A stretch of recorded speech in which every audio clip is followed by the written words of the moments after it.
a grand slam, 9 hits, and 5 stolen bases. The revival led to an 11-4 beatdown. The Dodgers are up 3-1 in the series. If the Dodgers don't finish off the Yankees tonight, Game 6 is Friday here in L.A. Interesting game for the Lakers tonight at Cleveland, LeBron's home area. LeBron's son Bronny was born in Cleveland on October 6, 2004, just 3 weeks before LeBron began his second NBA season with the Cavaliers. Bronny has not played in the Lakers' last 3 games. Lakers coach J.J. Redick may feel some pressure to put LeBron and Bronny on the floor together to satisfy Cleveland fans. 4 p.m. tip-off local time. The Clippers are at home tonight against Portland. The Clippers are looking for their first regular season home win in the Intuit Dome. No debates, no speculation, just the info you need. That's your KBLA Sports Minute. I'm Ray Richardson on KBLA Talk 1580.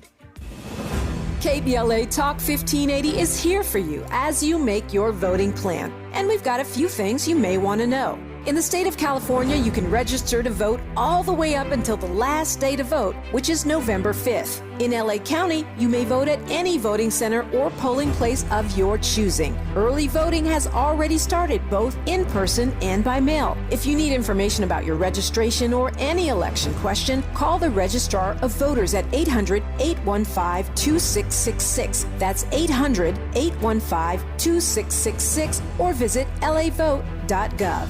Once you fill out your mail-in ballot, you may drop it in any county election mailbox found outside places like libraries, or you could drop it off with a poll worker at any vote center. If you suspect election foul play, voter suppression or intimidation, or other irregularities, or if you need to know more about your rights, call the Election Protection Hotline at 1-866-OUR-VOTE. That's 866-687-8683. From any state. And if you need more information on specific candidates or propositions, check out our interviews and analysis on our YouTube channel or wherever you get your podcasts. Remember, November 5th is the last day to vote, and the sooner we do it, the better. Helping you vote like your life depended on it, because it does. Your election information station, KBLA Talk 1580.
The Godfather, James Brown. I am Tavis, Smiley, and delighted to have you tuned in to our program today, and especially in this hour, which I have been looking forward to, as I told you at the top of our show today.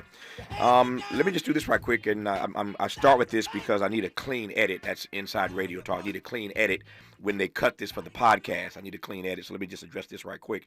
I am told by a number of you who are watching on YouTube that I offered some commentary briefly in the last hour that you didn't hear. I guess the audio dropped out. We had a hit or something on the YouTube channel, and people didn't hear it. So very quickly, all I said in response to that caller, we had a caller who called in who dropped the F-bomb a couple times and was saying that they were effing tired of me suggesting that Republicans are better at messaging than Democrats. What I said was, with respect to the caller was wrong.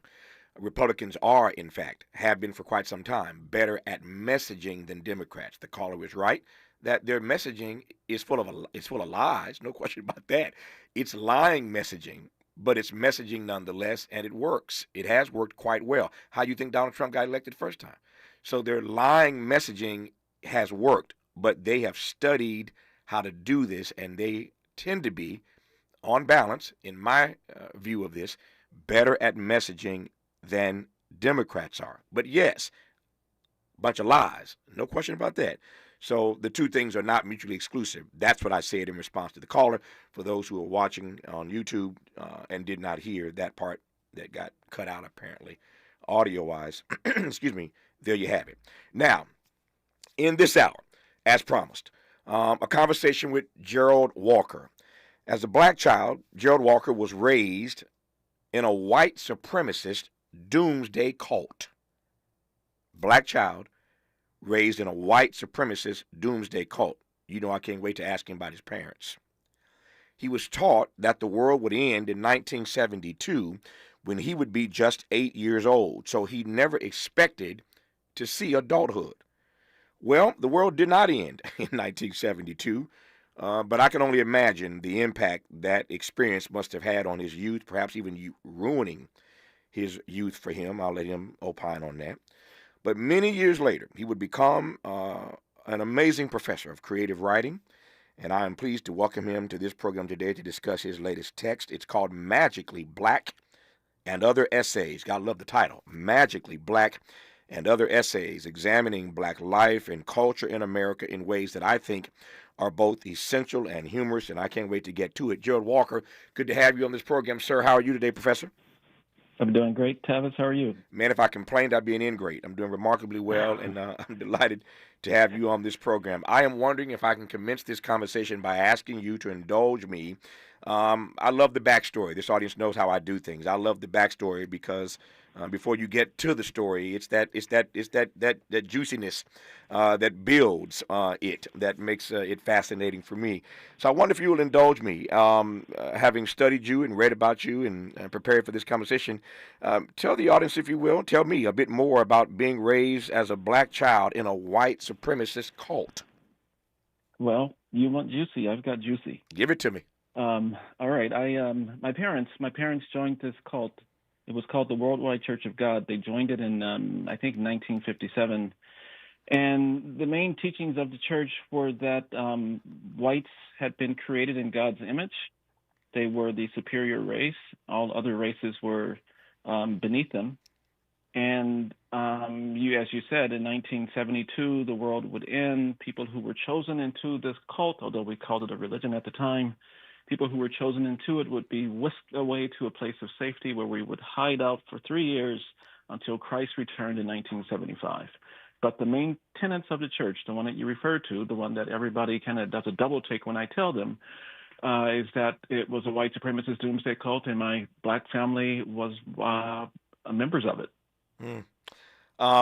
As I said a moment ago, I'm going to ask Gerald Walker about his parents. So tell me about your parents and how, well, let me just do this. I'm looking at my clock. It's going to be unfair to give you 20 seconds to respond to that. When we come forward, now that he's laid the groundwork for what this cult was, this religion was, the World Church of God, we will get him to unpack how his parents made that choice or got pulled into this. I'll let him explain it. You're listening to Gerald Walker on Tavis Smiley. Hope, agency, dignity. This is Tavis Smiley. Can you dig it? Come on! My name is Anton Moore. Around here, we have hardworking people that just need a break. Whether it's investing in small businesses or making housing affordable, Vice President Harris gets it. Kamala Harris is making sure black men have the tools to build generational wealth. She'll put a policy in place that gives black entrepreneurs start their own businesses. She also plans to give $25,000 in down payment assistance for first-time homeowners and crack down on racial bias in home appraisals. Harris's plan will help black men own more assets so we can build long-term wealth. This is what an investment in my community looks like. We're trying to build generational wealth. No get-rich-quick schemes, no scams, no one-time check, none of that. Vice President Harris got our back. I'll be there on November 5th. Will you be there? I'm Kamala Harris, candidate for president, and I approve this message. Paid for by Harris for President.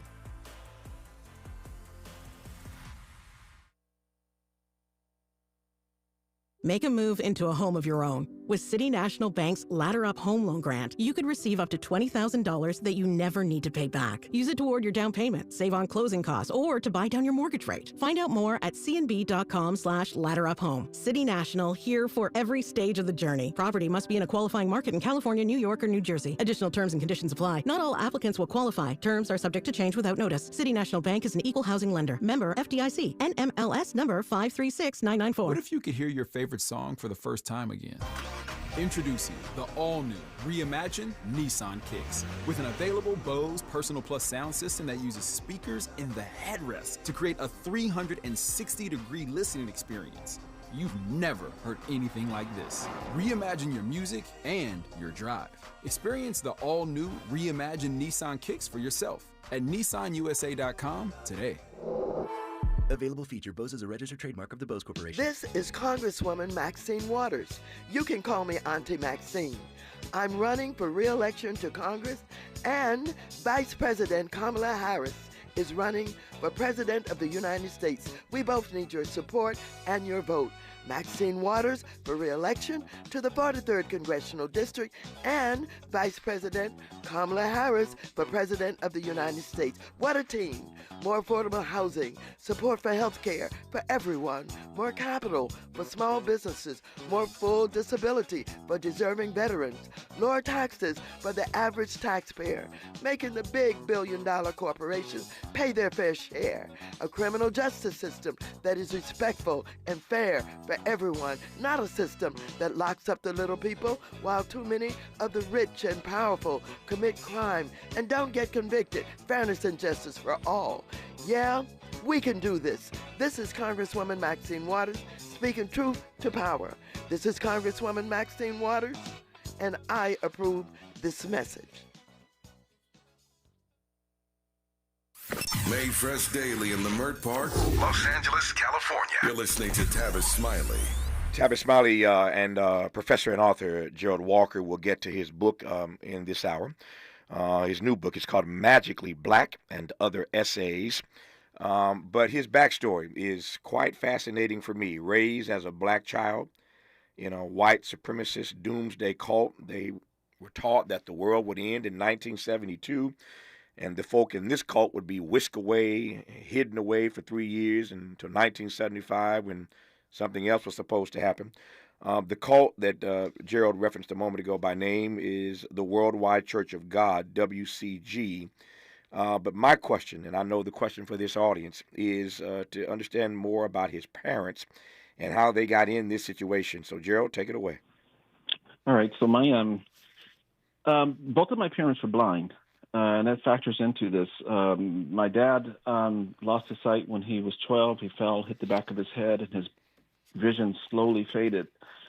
And until one day he woke and he simply couldn't see. My mom lost her sight when she was a child. She was born with glaucoma in one eye. It worsened until the eye ceased to work. And then she had an accident when she was 7 and poked the other eye out while she was playing. So both of my parents were blind. My dad was a counselor for children who had lost their sight at the Chicago Lighthouse for the Blind. And while he was there, he met a coworker who asked if he knew about the Worldwide Church of God. My father had not. And so he was told to listen to Herbert W. Armstrong, that's the founder of the church, listen to his radio broadcast. He was one of the first televangelists in the United States. Mm-hmm. So my dad listened to the radio broadcast and was intrigued.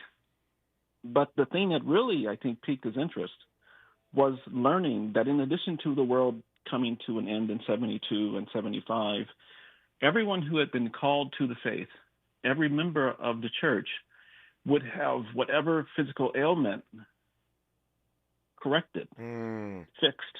Mm-hmm. And so my parents were told that in 1972, they would regain their vision. Mm. And if you have 6 children and you're told that there's a day that will come where you will see your children's faces for the first time, that's a pretty powerful incentive to believe anything. Mm-hmm. And so that was one of the main motivating factors in it, and the fact that Armstrong was very charismatic and he used the Bible to cite everything that he stated. And my parents believed that the word of God was coming through this man who was a con man ultimately. Mm-hmm. Wow, this is getting good. Tell me a bit more. I'm going to get to the book. That's why I'm glad. That's why I do this for an hour every day. 3 hours a day, but 1 hour at a time, because it takes time to just work through these things. We don't need to rush this. Tell me more about how you navigated life as a child with two parents who were blind. I'm just trying to imagine the house that I grew up in. You mentioned 6 kids. There are 10 kids in my house. And I'm trying to imagine how I would have navigated my journey as a child with my 9 siblings if both of my parents had been blind. Tell me about that part, Gerald Walker. Well, it was chaotic in some respects, as any household is with, a half dozen or more kids. But it was also pretty controlled because my dad was, an old school dad. He ruled with an iron fist. And so if my father said something was to be done, it was in fact done. But they were pretty strict, and we also there was the strictness of the church. So we had kind of two fathers in a sense: the Word of God, which was keeping us in place, and then the Word of our Father, which in some instances was more fearsome than the Word of God. Yeah. So we just followed what our parents did and told us, and all of it with an eye towards what would happen in 1972. I mean, to disobey your parent or the tenets of the church was to risk eternal damnation. Yeah. So we were kept in line by both our parents and the teachings of the church. Yeah. This is a broad question. I'm asking it broad, deliberately, and unapologetically, and I want you to take it anywhere you want to take it. But I am curious as to, this is the best word I can come up with, the takeaways, the lessons, the empowerment. You tell me. But tell me what you have taken all these years from being raised by not one but two blind parents. Well, probably the most important thing is that anything is possible. I mean, my parents, we were raised in a housing project on the south side of Chicago. To have two blind parents who were impoverished in the ghetto managed to achieve what my parents achieved. My father got a master's degree in sociology. My mother was a homemaker. They raised us exceedingly well. And it's difficult to go through life complaining that something's not right, or you can't get something done, or you don't feel right about this, when you have, as an example, your parents who have overcome so much more than you can possibly conceive of. So as long as you have parents like my parents managing to get things done, it's difficult to say that things can't get done if you put your mind to it. Yeah. Just because I'm curious, I know this rather well. What housing project were they in? Was it Cabrini or another? It was called I can't believe I forgot the name of the housing project. It will come to me. The Ickeys, Robert Taylor Holmes, Ida B. Wells? No. Okay. It was, Never mind. It's okay. It's okay. I didn't mean to put you on the spot. I know these projects well in Chicago. I love Chicago, know them well, and I was just trying to get a visual of where they were actually raised. But it's neither here nor there really. I am curious about this though. How did your parents meet? You have two blind parents. How did they meet? It was a blind date. Yeah. No. I couldn't resist that one. But up, I love it. No, they actually met. They met in high school. Yeah. They met in high school. They met when they were 17 years old, married when they were 18, and stayed together for 60 years. Wow. Met at what age? 17. Married at 18 and stayed together how long? 60. Lord Jesus, that's a story, man. I'm telling you the backstory. I ain't got to your book yet, man. The backstory of your life is completely fascinating for me. All right, so tell me more about what happens in 72 when the world doesn't end.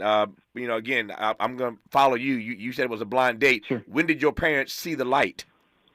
Well, they saw the light after we all saw the light after 1972 came and went, and we were still here, and nothing had happened. One of the things about doomsday cults is that you have to build in some flexibility in these dates, or the whole thing falls apart. And so what Armstrong said to us was, he denied that he ever said 1972 was the date. He said it was possibly the date, but it could be 73, it could be 74. The only way we'll know for sure is if I keep doing God's work, and the only way I can keep doing God's work is if you keep sending me checks. That's right. Yeah. And so we had to keep, and in fact, he would chastise us and say, the prophecies weren't realized because you're not sending enough money to me to get the word out. So we sent more money, and we were tithing. We were spending 30. My dad was sending 30% of our income to this church, and we were people who were on welfare for half of our lives. Yeah. So it was difficult. But so he kept pushing the dates back, and then it was 1979 that the 60 Minutes program did an expose on our church, and they exposed Herbert W. Armstrong to be the con man that he was. We learned about his lavish lifestyles, how he had been, squirreling money away in various bank accounts, and all of this stuff. And so we came to realize that we had all been hoodwinked, that this was a con man. None of this stuff was true. And I was 15 years old at the time, and now realizing that all that I had been taught about race, all I had been taught about religion, none of it was true. And at that point, I had to try to figure out how to remake myself. Yeah. One of the things that's important to mention also is that people who were in this cult, the blacks who were in it, and we were a very, very small percentage, but we did not practice any of what is commonly known as black culture, because there were certain foods we couldn't eat, there were certain musics we couldn't listen to, we couldn't do anything except worship and socialize with other members of the cult. Yeah. So now when the thing fell apart and I had to figure out how to make my way forward, I had to figure out what it meant to be a black teenager in America, because I didn't know. Put a pin in that. We're going to come to it. That's what the book is about, Magically Black and Other Essays. I'm working my way there, Trust and Believe. Two things right quick here. Number one, as you were telling that story about Armstrong telling y'all that it could be 73, 74, 75. We got to keep doing God's work, and to do that, you got to keep giving me your money. My mind went immediately, Gerald Walker, to Sunday many years ago when I was in Atlanta. I was about to speak I'd been invited to speak and was going to say a few words at the church pastored by Creflo Dollar. And let me be clear, it was not Creflo who said this, but one of his associate ministers was in charge of raising the offering that day. I'm seated on the front row of the church about to speak. A number of people have come out to see me. I'm a guest speaker that day. Literally to my right is the heavyweight champion of the world, Evander Holyfield, and some others who had come out to see me that day at Creflo Dollar's church. And the associate minister raising the offering said to the church that day, if you want God to bless you more this week than he blessed you last week, you need to give more money this week than you gave last week. If you want God to bless you more this week than he blessed you last week, you got to give more money this week than you gave last week. And when they got up to walk around to give the offering, I tapped my assistant next to me and said, we're leaving. And I got up while they were walking around, and they probably thought I went to the bathroom or something, and I dipped out that side door, and that was that. I did not speak, and I never went back because I could not fathom somebody standing up in front of a church and telling parishioners, if you want God to bless you more this week, you got to give more money this week than you gave last week. I said, this is not the place for me, and I dipped. But I thought about that when you told that story about Armstrong. The second thing I thought about while you were talking is that I want to get a better understanding of how dejected your parents were when they realized this was a hoax, this was a cult. But to your earlier point in this conversation, they were pulled in part because they believed that their blindness would be healed, that they would see their babies. How dejected do you recall, or do you sense that your parents were when clearly that did not happen? Well, they were devastated. We were all devastated. But I also think that my parents hedged their bets a little bit. I came to realize this more in adulthood than I did at the time. But I said that I was in a housing project on the south side. I was born on the west side of Chicago. We moved to the south side in 1968 to a white neighborhood called South Shore. Mm-hmm. Now, when I think about that, I wonder why. Why would my parents move from the west side of Chicago to the south side of Chicago if the world's ending in a few years? Like, what's the point of that? Mm-hmm. My parents were, I think, betting that if what Mr. Armstrong is saying isn't true, I want my kids to be in better schools. So they were trying to position us to succeed if Armstrong turned out not to be all that he said that he was. So my parents, I think that they were kind of bracing themselves for the possibility that none of this was true. And as the dates began to shift again and again and be pushed further and further back, I think my parents slowly but surely came to understand that this was not going to happen. Yeah. So it wasn't like we woke up on the 1st of January 1st of 1972 and we all screamed, "No, this can't be." We just listened to Armstrong. He said it was coming, just delayed, and we went with that. Yeah. So it was a kind of a slow death. It wasn't a sudden death. Our belief in the faith. Thank God your parents had some insight, some foresight, in case had a plan B, as it were, in case this didn't work out. So I'm thinking now of Jim Jones, and if you've been around long enough, everybody recalls Jim Jones and that cult, and all those persons who drank the Kool-Aid and literally died. I know of Jim Jones in part because I was born in Mississippi, but raised in Indiana, and Jim Jones at one point was in Indiana, my home state. And so when this thing went down, I remember like it was yesterday, just crying.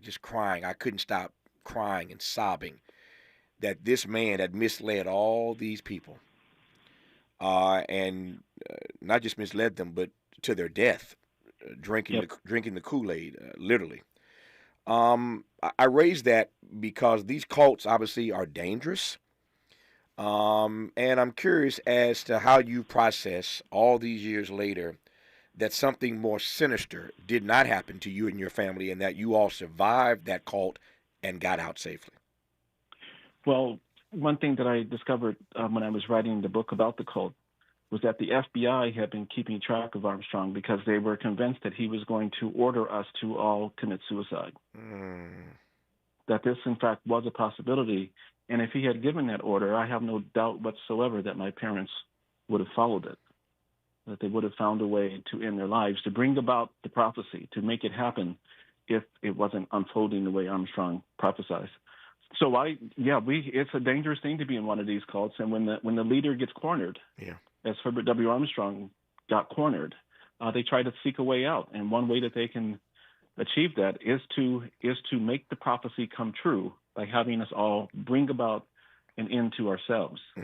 Why do you say so resolutely, so affirmatively, so boldly, that you have no doubt that your parents would have followed those orders? I think they would have followed those orders prior to 1972, when there was no reason to believe that Armstrong was a fraud. They were all in 100%, but it wasn't until after 1972 when the date didn't materialize, and then the dates kept being pushed further and further back, and then the 60 Minutes expose. By then, I think that they were onto him. But early on, they were all in. Well, thank God for Jesus. That didn't happen. His name is Gerald Walker. His book, which I haven't got to yet, but I promise I'm about to, is called Magically Black and Other Essays, examining Black life and culture in America in ways, as I said earlier, that are both funny, I think, and essential. But speaking of essential, to understand his backstory is essential to understanding why and how he writes a book like this. And I wanted to make sure we laid the foundation for you to understand who Gerald Walker is. So now when we come forward and jump into Magically Black and Other Essays, it'll make a lot more sense to you. You're listening, and I'm glad about it, to Gerald Walker, Professor Gerald Walker, right now on Tavis Smiley. What's your quarrel with the world? You're listening to Tavis Smiley. Paid for by government.com. Did you know the United States Mint has issued a new Morgan silver dollar coin in proof condition for the first time? Not only that, they are also minted in 99.9% pure silver for the first time ever in history. Coin experts are calling this an amazing opportunity for anyone that knows the enduring popularity of Morgans. But you must hurry. Only 400,000 of these legal tender silver dollars were issued. These first ever Morgan silver dollars are brand new with stunning mirror-like finish, minted by the iconic San Francisco Mint. Call now and you're guaranteed a new first ever 99.9% pure silver proof Morgan dollar. To learn more, call 1-800-973-9717. If you order now, you will receive a free coin collector bonus pack, a $25 value, free with every order. Call 1-800-973-9717 now to secure your new Morgan silver dollars before they are gone. That's 1-800-973-9717. I'm Bree Wood with 4 things you should know from BIN News. The family of Shanquella Robinson, a Charlotte, North Carolina woman who died 2 years ago during a vacation in Mexico, is suing 6 people who were with her and the U.S. government. The lawsuit claims the U.S. Department of State and FBI delayed actions that could have led to justice for her death. A first responder was fired for making inappropriate online comments about African orphans visiting Western Pennsylvania. The EMT was dismissed and the volunteer fire chief in Menor Township also resigned. A South Georgia funeral director was arrested after nearly 720 decomposing bodies were found on his property. Deputies discovered the remains while serving an eviction notice at Johnson Funeral Home in Coffee County. The owner faces charges of abuse of a dead body. And the Wayans brothers are reuniting for the first time in 18 years for a Scary Movie reboot. Marlon, Sean, and Keenan are writing the script for the new film, which should start shooting next year. Get BIN News on demand 24/7 at BINnews.com. Outsmart cyber criminals this October with Norton 360. For Cybersecurity Awareness Month, Norton 360 offers a software updater feature to reduce vulnerabilities. Get comprehensive protection and up to 58% off your first year at norton.com/secure. This is the KBLA Sports Minute with Ray Richardson. The Dodgers will try again tonight to get that World Series championship. The Yankees offense woke up Tuesday night in Game 4, 3 home runs, including a grand slam, 9 hits, and 5 stolen bases. The revival led to an 11-4 beatdown. The Dodgers are up 3-1 in the series. If the Dodgers don't finish off the Yankees tonight, Game 6 is Friday here in LA. Interesting game for the Lakers tonight at Cleveland, LeBron's home area. LeBron's son Bronny was born in Cleveland on October 6, 2004, just 3 weeks before LeBron began his second NBA season with the Cavaliers. Bronny has not played in the Lakers' last 3 games. Lakers coach J.J. Redick may feel some pressure to put LeBron and Bronny on the floor together to satisfy Cleveland fans. 4 p.m. tip-off local time. The Clippers are at home tonight against Portland. The Clippers are looking for their first regular season home win in the Intuit Dome. No debates, no speculation, just the info you need. That's your KBLA Sports Minute. I'm Ray Richardson on KBLA Talk 1580. We've got a lot to talk about. I'm Reverend Gerald, the life coach. Is someone you love struggling with addiction and mental illness? Is improving your family's health important? Want to leave a legacy that your family can grow? Are you ready to enhance your perception of life experiences? Then wake up weekends at 7 a.m. with Urban Family Focus and get the wisdom, opportunity, resources, and motivation to live your best life. Join the conversation on Urban Family Focus Saturday and Sunday at 7 a.m. Unapologetically progressive. KBLA Talk 1580. We've got your black. You're listening to KBLA Talk 1580, where climate is king. An official message from Medicare. Couple more minutes, and we'll start this month's book club. You know, I usually love a plot twist, but this year, I'm comparing my options during Medicare open enrollment. You can't assume your current health or drug plan is the best one for you. And you gotta make sure your drugs are covered. That's important. So is saving money. Review all your options at Medicare.gov. Open enrollment ends December 7th. Paid for by the U.S. Department of Health and Human Services. Eggs are a staple in our diets, and there's only one egg with more delicious farm fresh taste plus superior nutrition. Eggland's Best. With more vitamins, including 6 times more vitamin D and 10 times more vitamin E, plus 25% less saturated fat than ordinary eggs. Available in so many delicious varieties. Classic, cage-free, and organic. Eggland's Best. Better taste, better nutrition, better eggs. KBLA Talk 1580. We've got a lot to talk about. KBLA Talk 1580, connecting you with services and solutions.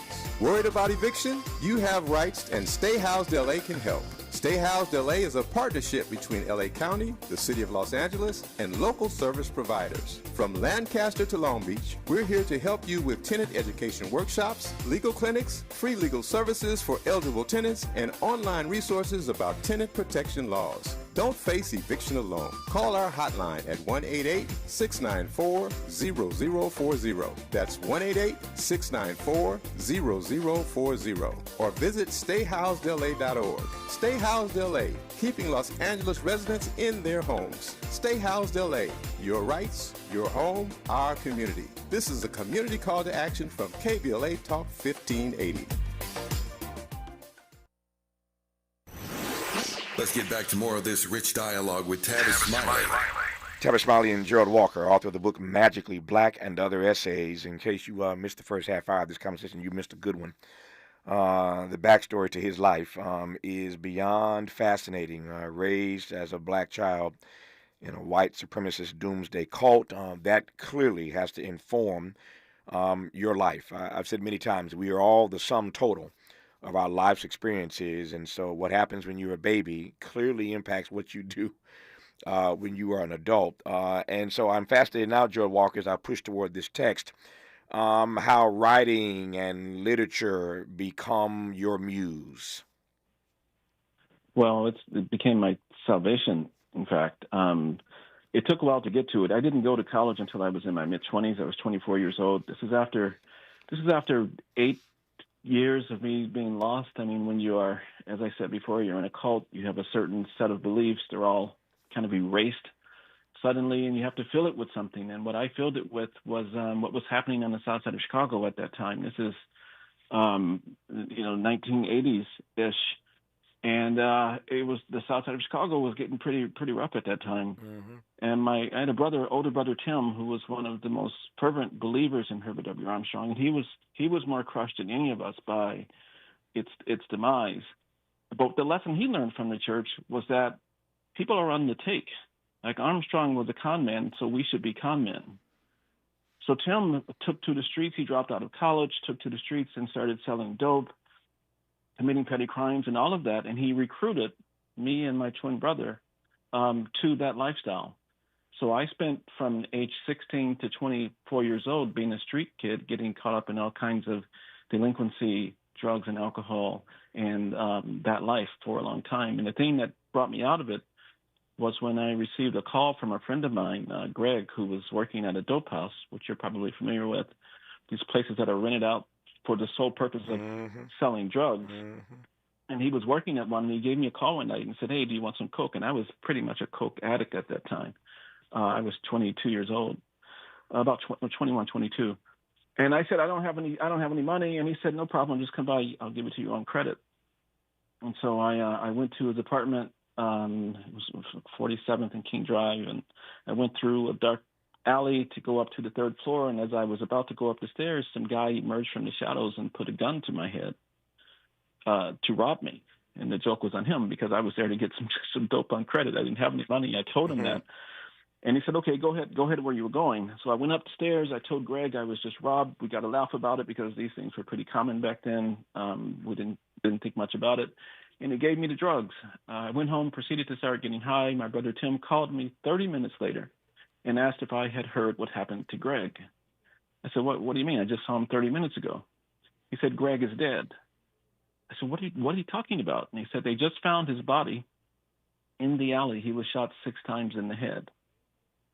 And it occurred to me as I was high on the coke that he had just given me, that the man who had put the gun to my head and did not pull the trigger put the gun to Greg's head and pulled it 6 times. And I had to make a decision at that point which direction my life was going.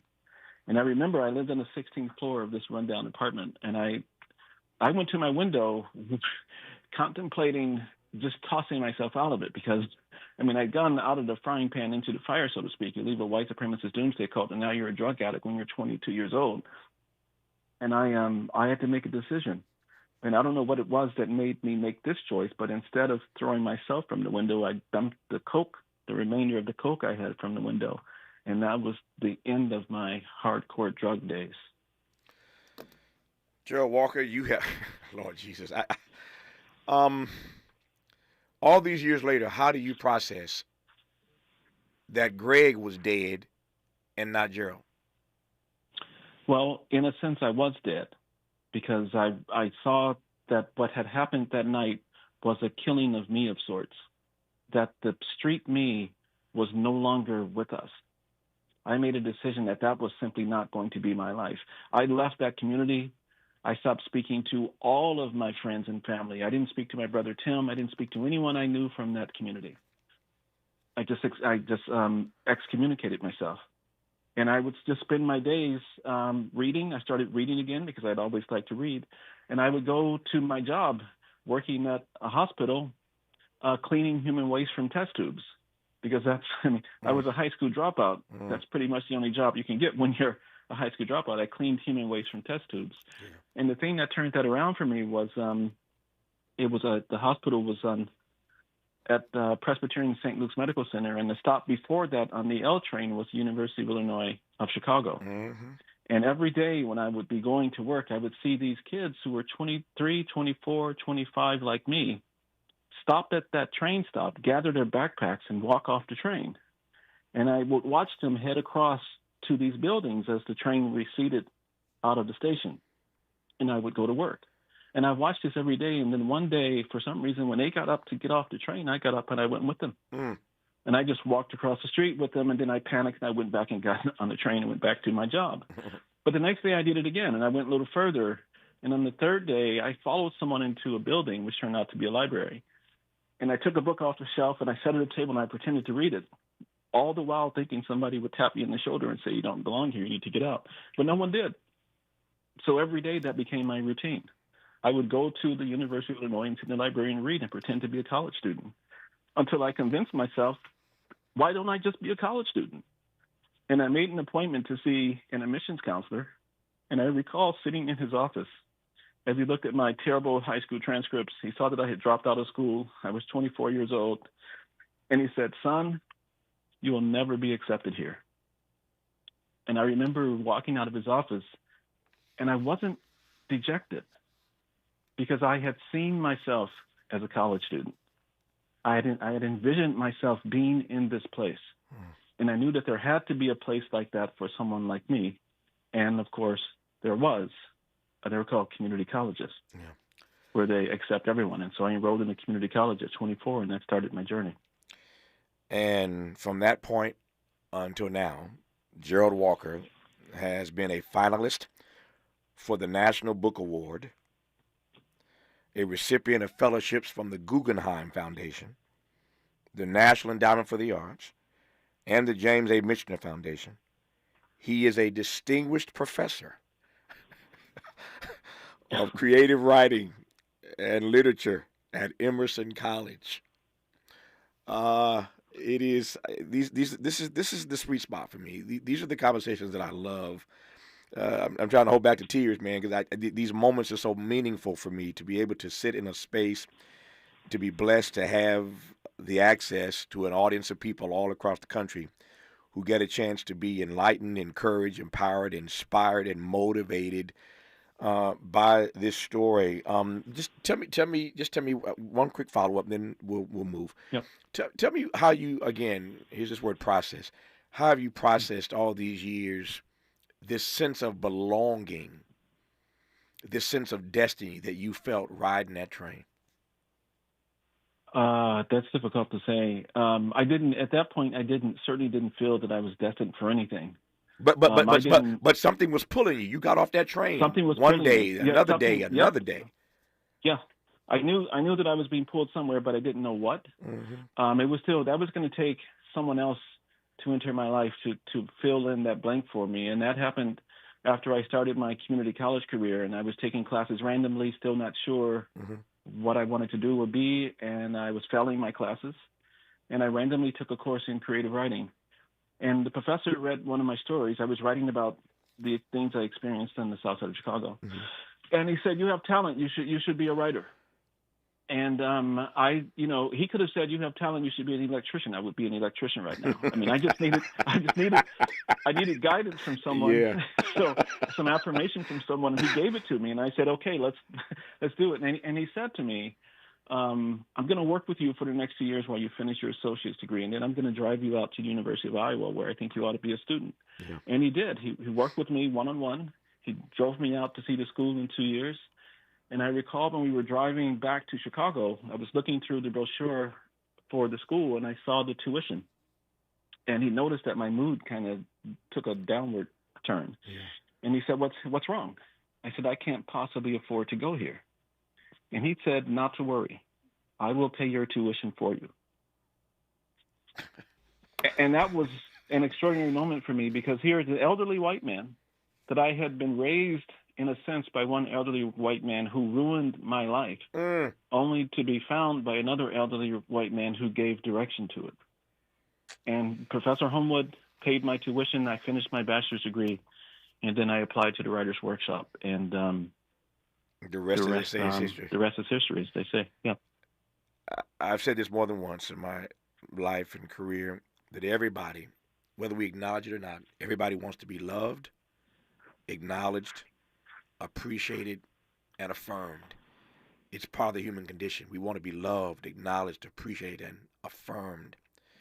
And the moral to that story is that somebody is waiting on you to affirm them. You may not be able to pay their college tuition, but somebody right now is waiting on you to affirm them. I'm going to leave that right there. You're listening to Gerald Walker on Tavis Smiley. Interrogating and unpacking. That's what we do around here. You're listening to Tavis Smiley.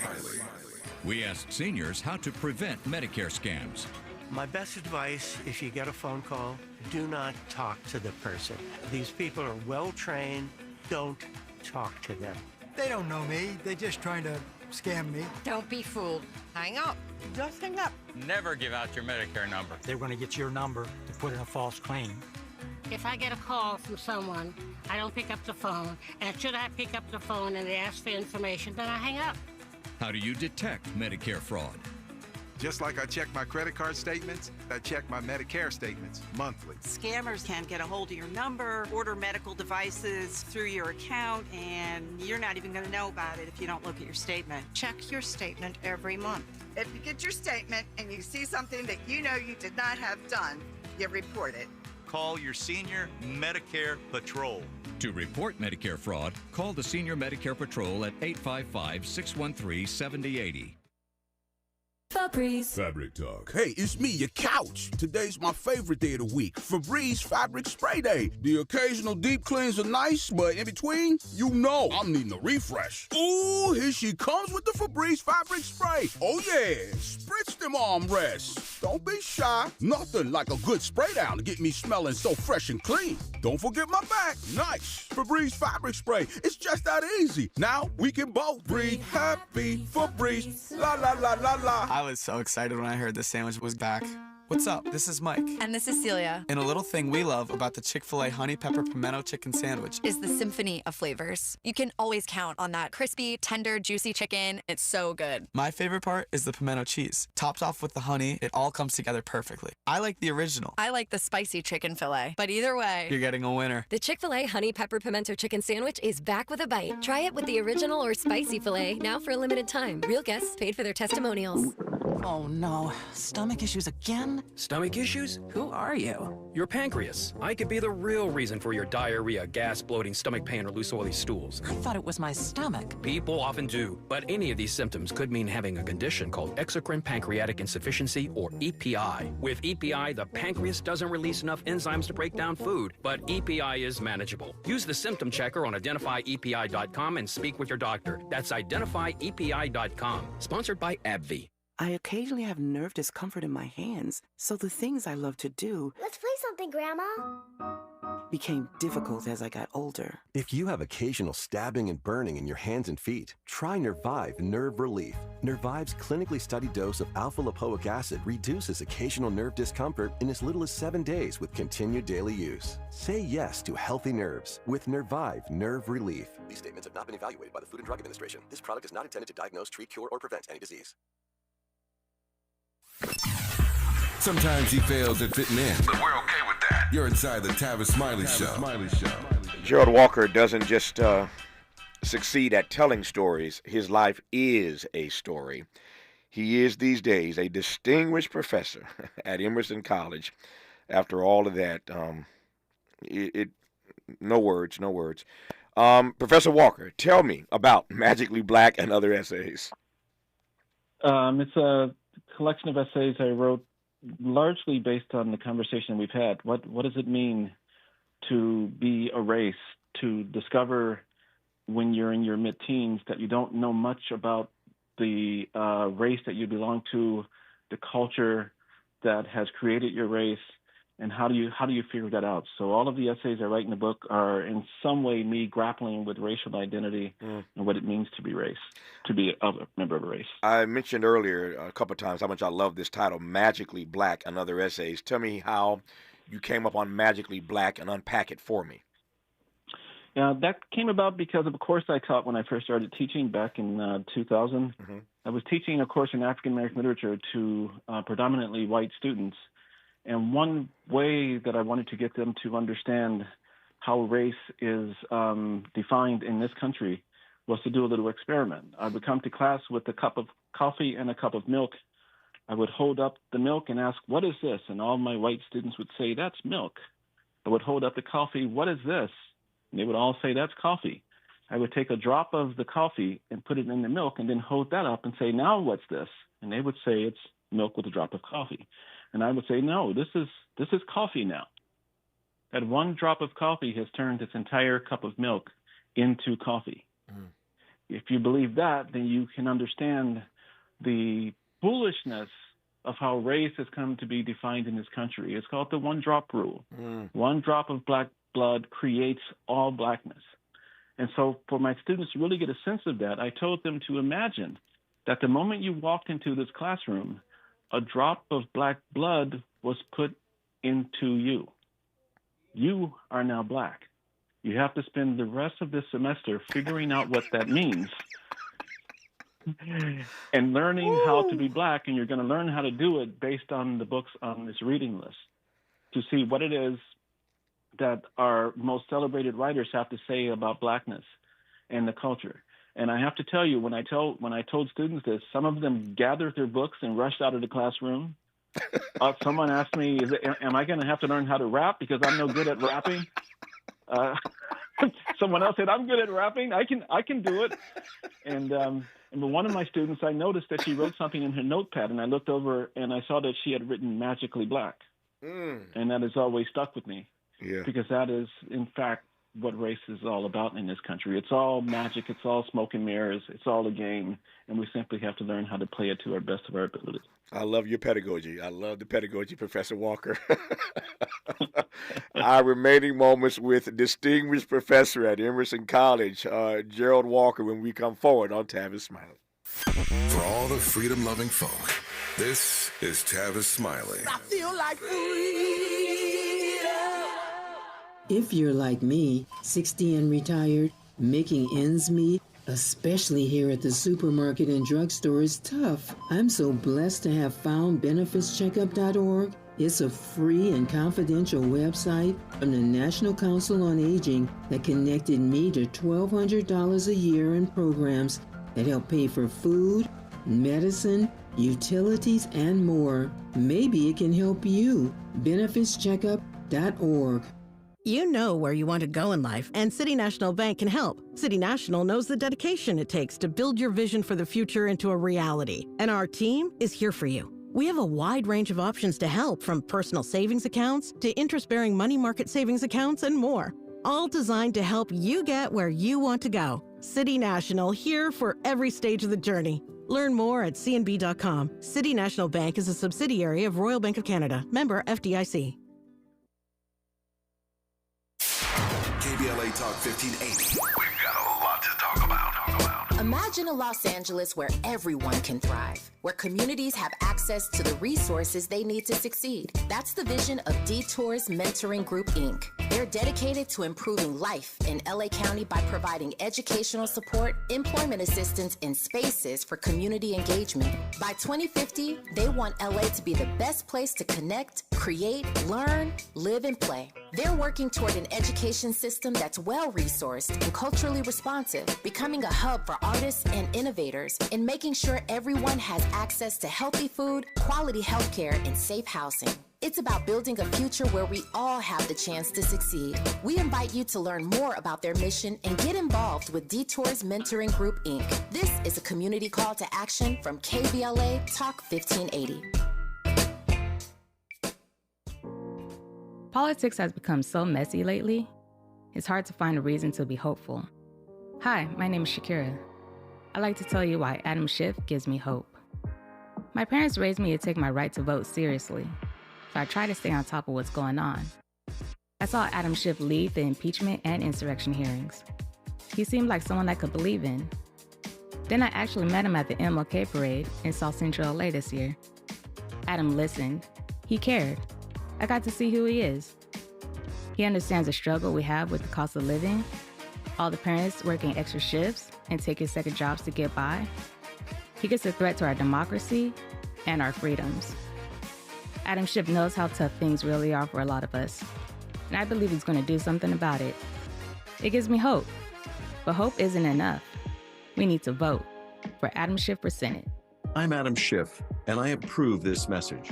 Paid for by Schiff for Senate. Freedom is an endless meeting, so let's get back to it with Tavis Smiley. Let's get back to it with Gerald Walker for the next 4 minutes here, 3.5 minutes. I've enjoyed this conversation immensely. As you know, every Friday on this program, we do the best of. I go back into the week and pull 3 great hours from the week, and that makes up our best of Friday show. Something tells me that this conversation is going to be on the best of program on Friday's episode of Tavis Smiley, heard across the country. Let me close with this. In the 3 minutes I have left, Professor Walker. Obviously, this is unpacked in the essays and the text, and I've had a chance to go through it, but just to give the audience a bit more of a tease for what they're going to read when they pick up this book, Magically Black and Other Essays. Tell me finally, after all that you endured as a child, how you found your way into your blackness and your comfort level with the skin, showing up in the skin that you are in. Yeah, that's another encounter with one of those people you mentioned who seem to be waiting for us when we need them.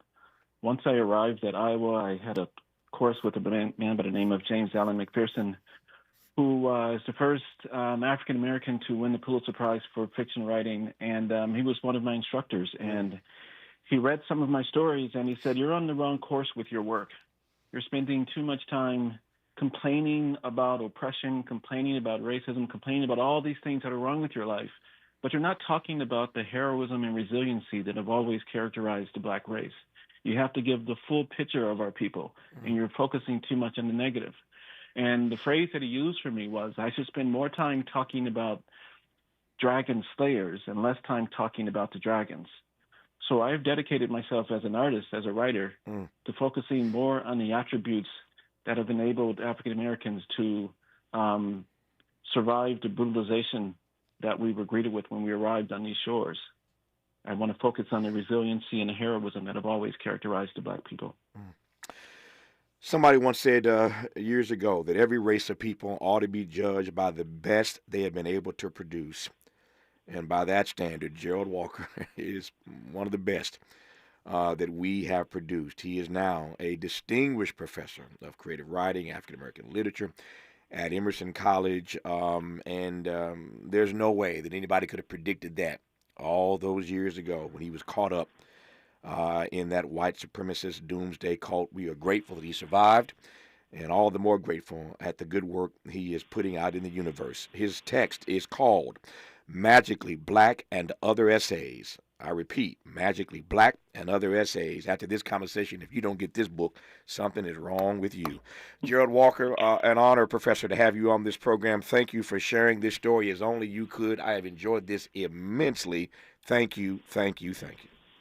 Thank you for having me, and I want to just leave you with one thing. The name of the housing project was the Henry Horner Homes. Henry Horner Homes, that's it. I called 4 or 5 of them. I didn't call Henry Horner, but you didn't call Henry Horner. That's it. That's what a good professor does. He researches. He wasn't going to let this hour end without telling me what the name of that housing project was in Chicago. I ain't mad at you. All the best, Professor Walker. Thank you for your time. All right. Thank you. More of Tavis Smiley when we come forward.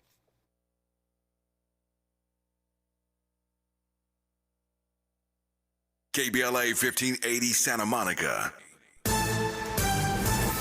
I'm Bree Wood with 4 things you should know from BIN News. The family of Shanquella Robinson, a Charlotte, North Carolina woman who died 2 years ago during a vacation in Mexico, is suing 6 people who were with her and the U.S. government. The lawsuit claims the U.S. Department of State and FBI delayed actions that could have led to justice for her death.